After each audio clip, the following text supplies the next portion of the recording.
Hi everyone, welcome back to my channel.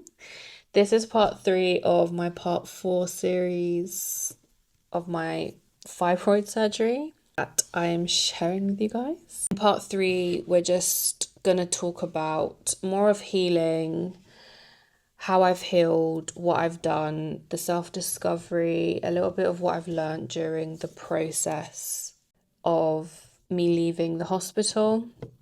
As you may know, this video has been on hold for quite a while, and that's only due to personal reasons as well as the fact that I wasn't ready. I didn't have the right words to express myself. And again, I did pre-record this literally like 8 weeks after my recovery. Well, not recovery, it was the 8-week recovery that the doctors tend to say that is crucial. Again, I'm just so grateful that I am here today. I'm here to share all of this with you. And if you haven't watched part 1 and 2, I suggest you go watch that first and then come back to part 3. Because part 1, I go through the decision of me going to Turkey, and then part 2 is how the surgery went, what happened, and now we are talking about my healing, my self-discovery, and what I've learned through after having a C-section and open myectomy. I'm just so thankful that I get to share this with you guys. And on that note, I do want to add, you're not alone. Any woman that is going through something that's personal, big, small, whatever you want to call it, you're not alone. Yeah, I've got my notes, as I said, so I can remember certain things and points. So I'm not missing out on anything. I do have brain fog. I still have it. Not as much as I did at the beginning of coming out of the hospital. But again, you have your highs and lows, and this is where you start learning to understand your body a little bit more, nourish it a little bit more. And yeah, so let's get into it. Remember to like, comment, and subscribe. Share this with all your loved ones, and let's get on with it.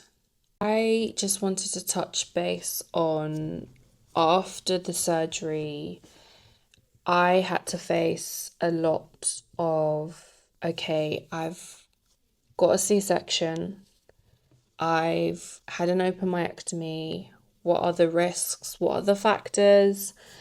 The minute I got home, I knew something left a part of me, and I couldn't really pin what it was, how it was, what's going on. It was very hard to take on what actually happened because I generally thought whatever I went through with my previous laparoscopy would have been the same. And I think I didn't really take notice of that until I think it was 6 weeks into my recovery. So obviously the second week I had to go see my doctor again that did the surgery, because again there's risks of tissue damage, there's risks of nerve damage. So it was every week. So from the second week onwards, I had to go in like once a week just to have that checkup because of the complications I had, the risks that I had. And again, I can't thank this doctor enough about just literally just being there. And obviously that came with a lot of, okay, you've lost a lot of minerals. You have to go back into exercising, walking. And when I mean exercising, it was literally just walking. I couldn't do any more than that. As many of you know, whoever's had a C-section, you can't really do much after. So you can't do anything between your first week till your 8th week. I'm pushing it to 8 weeks. 8 weeks, because it did take me 8 weeks to really heal. I won't say I was 100%. I wasn't. I still felt I was out of touch with my body. I still felt this is just not something normal. And again, if this is something that people that have the C-section, it felt like I was going through postpartum without a child. And as crazy as that sounds, it is that. So going back onto the regular checkups with the doctors, I have to go see a GP. So I had to sign up to a GP around my local area. Well, not my local area, the area that I was in. So it was a very intense, we have to go to the doctors consistently. I think I've never been to a hospital or a GP as much as I did this time round. This got to a point where I kind of knew that yes, this is intense. This is something that I genuinely need to like get on board with. I was on board, but I also felt one part of my soul leave. And it was just trying to understand that logic. It was trying to understand, okay, we're going to take every day as it comes. You're going to put your trust in God. And that's what I did. I'm not joking. I'll say out of the first 8 weeks, I'll say I was crying every day. And that wasn't because the C-section or, that stuff. I was just crying with how did I get here? Why has things led to me having a C-section? More just internal emotional stuff. Again, I didn't recognize who I was as a person. So I felt like my whole identity was like taken out of me. And I don't know how to really explain it. That came in waves. So I'll say the first 3 weeks, yes, was intense, but I was more focused on what do I do? Researching, do I need to massage myself, like the area? Do I need to rest more? Do I need to do X, Y, Z? And when I did look up on stuff, I didn't really find as much as I thought I would. But then I did sign up to different communities with fibroids as well as endometriosis. And I kid you not, I'm so grateful that I did that at the time, like literally at the beginning of the time, because I don't know how I would have got through certain phases. I think it was more just trying to understand why I'm going through these feelings. Is this normal? And again, I'm the only person within my like family and friends that have gone through something serious like this that I've known. And again, I didn't recognize myself. I just felt like my body physically and mentally changed. And when you go through these phases, you really think like, wow, like us women really do go through a lot. And we do go through something that's so amazing because our bodies change, our bodies grow, our bodies show these different signs that you're like, oh my God. And that's what I genuinely felt. Did I feel lost through all of that? 100%, 1000%. Because at the beginning, I was thinking, okay, I'm definitely putting my trust in God. I know things didn't go well, but I also said, I'm going to put my life, my heart and soul into what God will give me. And that's it. And that's what I literally did. And that made it easier for me to, okay, understand my body a little bit more, take little steps, even if it's, okay, today we do a walk, which is just 10 minutes, then come home, and then just work up from that, was something that I just cannot thank God for, like, enough, in fact, because in the back of my head, every single day, I was like, how am I going to recover? I don't even know what a C-section is. I don't even know what an open myectomy is. A year ago, I wasn't able to say that, which is just so crazy to like generally think back till now. I'm growing, and I'm just so grateful that I get to see today, and I'm so grateful that I did get a second chance in life, even though a lot of things didn't go the way I thought it would have went. So I'm just so grateful for that. So during, obviously, the weekly doctors and having to go to the hospital to just get another load of blood works done, everything came clear apart from, again, my vitamins and minerals, which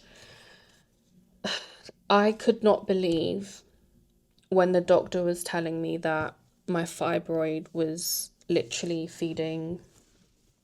So my vitamin and minerals were feeding into my fibroids, which obviously made it grow faster.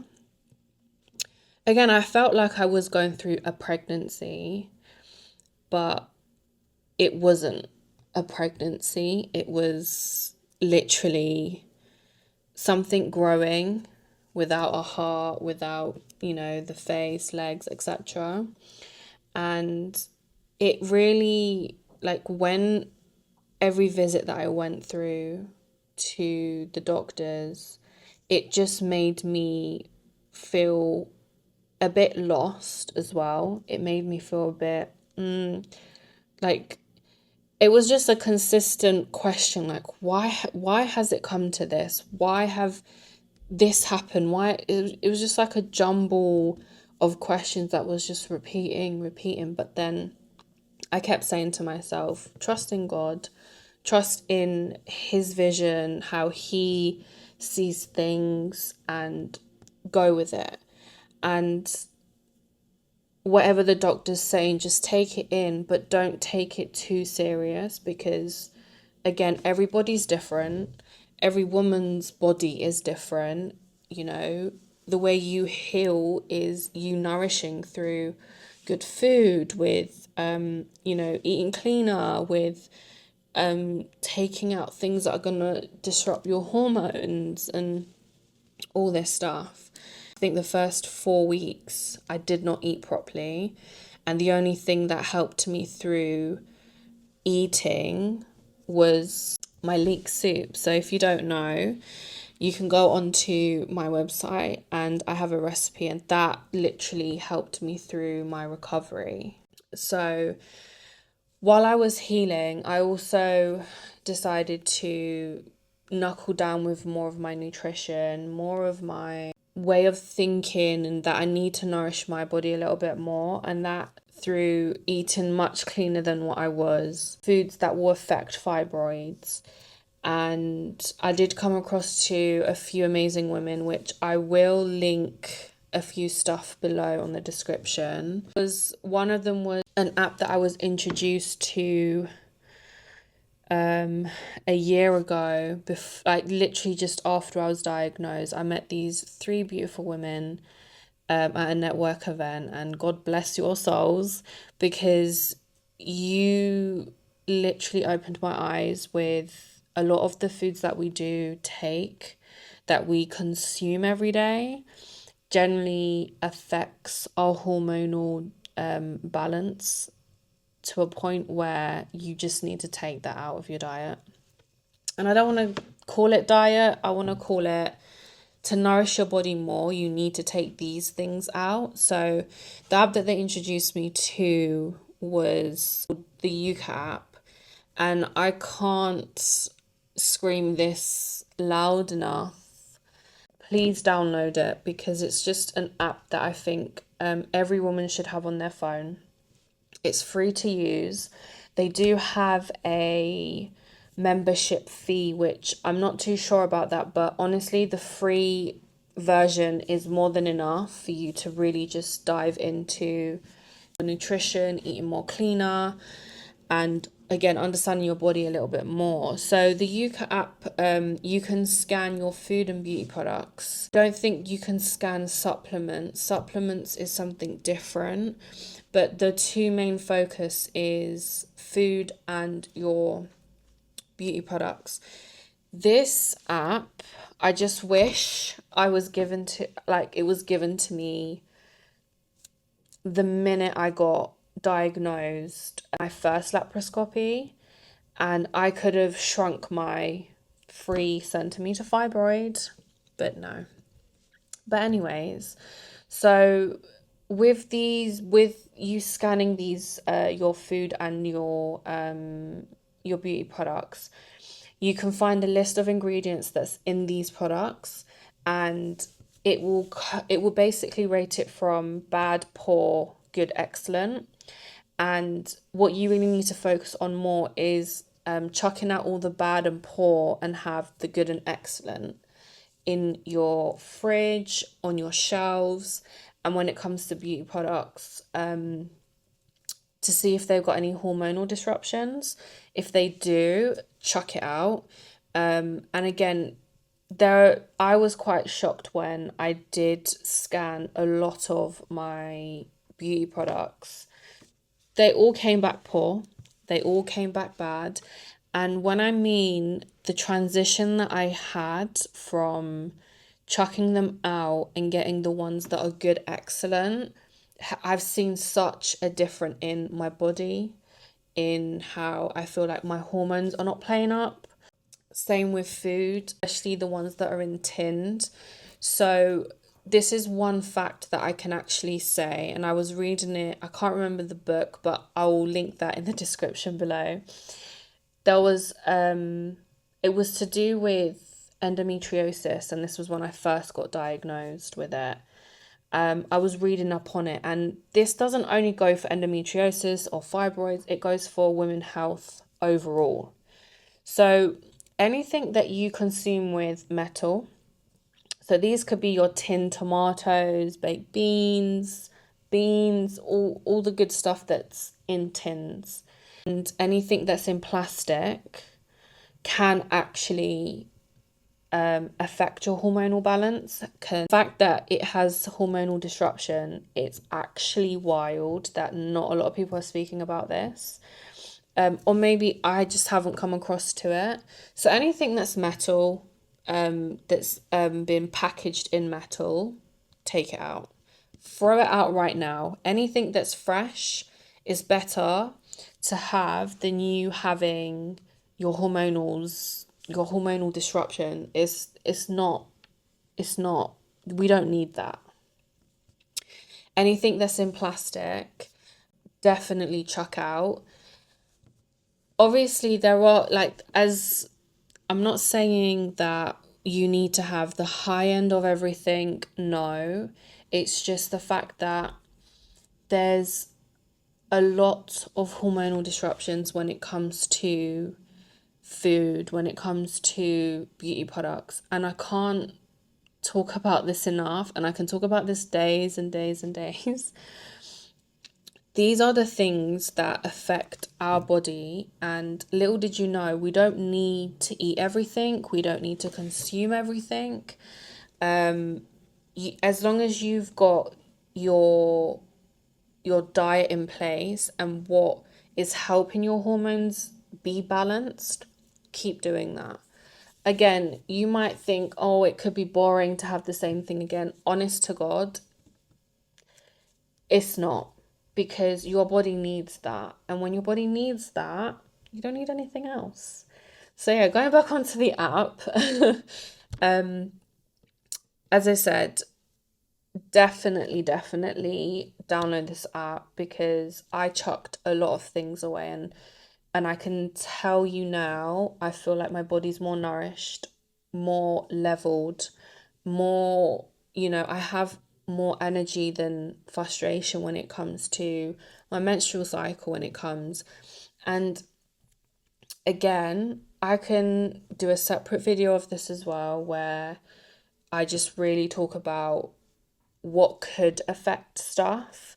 Again, I'm not a doctor. I'm a training nutritionist, which I'm so happy. I'm soon to be a nutritionist, like full time. It's just crazy that when you add one and one together, it it becomes the perfect recipe.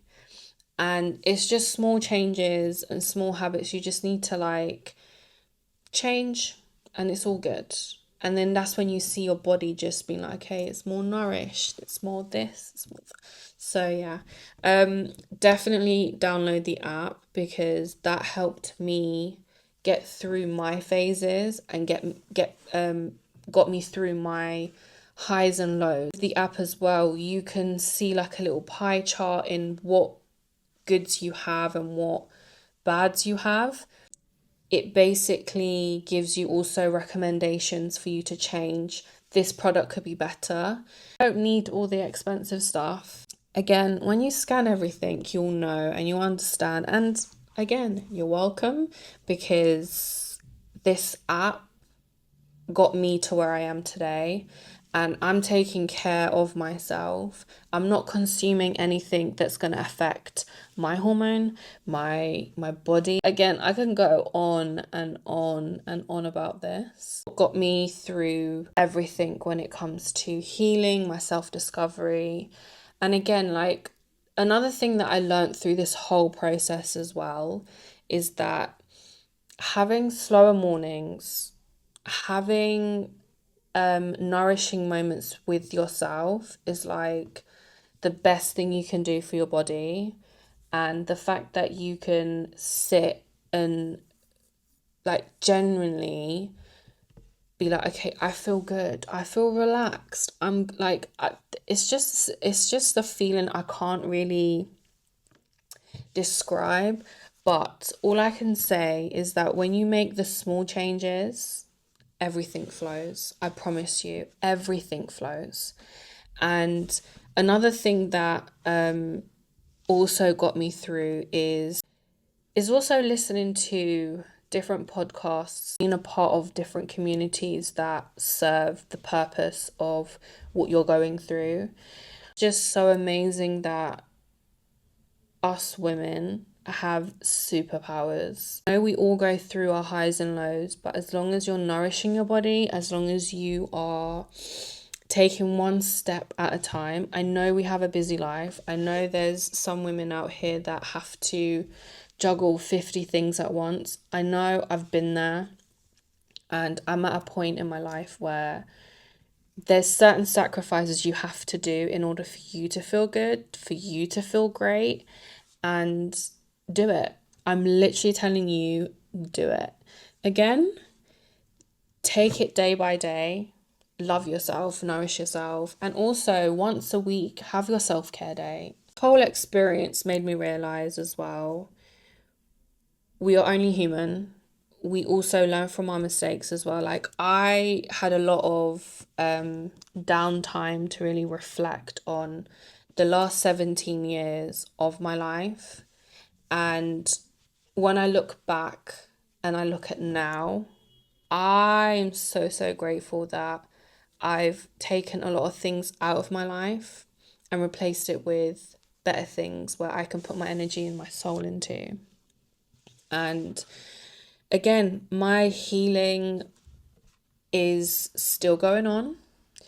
I'm still seeing a doctor every 6 months. I have been diagnosed with fibroids again. However, it's not as big. I have shrunk majority of them. I still have the doctors on my beck and call. They're literally calling me as well, like, you need to do this, you need to do that. So again, be on top of your health as well. Please, please, please, every 6 months, do an ultrasound. Say that you're feeling this way. Regardless if you're not feeling it, or you might feel something off just for that one day, still go. I would rather you double check, triple check, than you not going at all. and then something crops up and it's like, why? How? 6 months is too soon. Do it once a year. Make sure you get your bloods, and make sure the bloods do have your iron count, your B12, because that's one thing that I generally suggest, where you need to look at that, because that's where your brain function tends to, if it goes really low, you might end up being on injections, but you can improve it by having the right food, the right food intake. So definitely do that. So if you know anyone or who's going through something similar than I am, please, you can reach out to me. You can private DM me if you want. Happy to support in any needs possible. If you need any information, I will be here. I'm going to end the video on Body Her Power community is hosting a few events in the next couple weeks. We've got Her Power Evening, which will be held every 2 weeks on a Saturday at 6 p.m. for 1 hour, which will be just reconnecting with ourselves, just having a little power evening to ourselves together.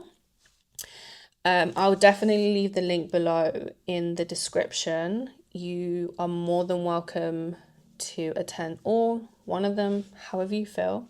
And also, finally, which I'm so excited, I have created an event for 2026 vision boarding, and it's called Her New Era, which I'm so excited. It's an in-person event where we just write down our goals. We have a little evening together for a couple hours where we just vision our lives, and it's never too late to start over again. Honestly, I think I've started life over a million times and I'm only 28. So I am looking forward to hear from you guys. Obviously, if you have already purchased tickets, I will see you there definitely. And yeah, speak to you soon. Speak to you in the next video. Don't forget to like, comment, subscribe, share this video with anyone who is going through something similar, and I'll see you in the next video. Bye.